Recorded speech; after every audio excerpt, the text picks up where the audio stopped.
گرم اور خشک میدان میں چھوٹی چھوٹی گلیاں، لوگ اپنی روزمرہ زندگی میں مصروف تھے۔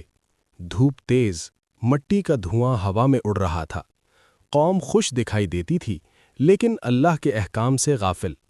بڑے لوگ اپنی دولت اور طاقت میں مشغول، چھوٹے بچے کھیتوں میں کھیل رہے تھے۔ لوگ اپنے بتوں کی عبادت میں لگے ہوئے تھے۔ مزاج، امید اور غرور کا ملا جلا اثر، تھوڑا سا تناؤ محسوس ہوتا تھا۔ حضرت نوح علیہ السلام کا پیغام: بے شک میں تمہیں اللہ کی طرف دعوت دیتا ہوں۔ وہی تمہیں ہدایت دے سکتا ہے اور تمہیں بچا سکتا ہے۔ اگر تم نہ مانو تو اللہ کا عذاب سخت ہے۔ کچھ لوگ ہنس کر مسترد کرتے ہیں، کچھ اپنی دنیا میں مصروف ہیں۔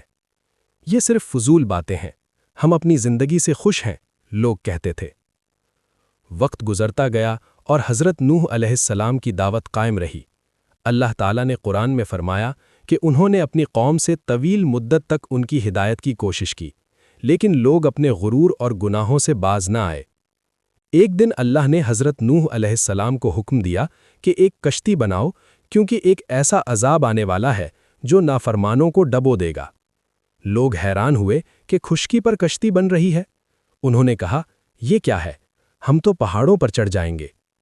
حضرت نوح صبر سے رہتے اور اللہ کی طرف رجوع کرتے، قوم کو اللہ کی بخشش کی طرف متوجہ کرتے۔ بالآخر جب وہ وقت آیا جس کا ذکر قرآن میں آیا ہے، تو بادل گھنے ہو گئے، آسمان سے بارش برسی، زمین سے چشمے پھوٹنے لگے اور طوفان ہر طرف پھیل گیا۔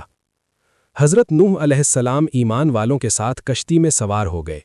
جو لوگ ایمان لے آئے اور ان کی دعوت کو مانا، وہ بھی محفوظ رہے، لیکن جو لوگ نافرمانی کرتے رہے وہ طوفان میں ڈوب گئے۔ جب پانی کم ہوا اور زمین پر خشکی نمودار ہوئی تو ایمان والوں نے نئی زندگی کا آغاز کیا۔ اللہ نے فرمایا، بے شک اس میں ہر ایک قوم کے لیے ایک بڑا سبق ہے۔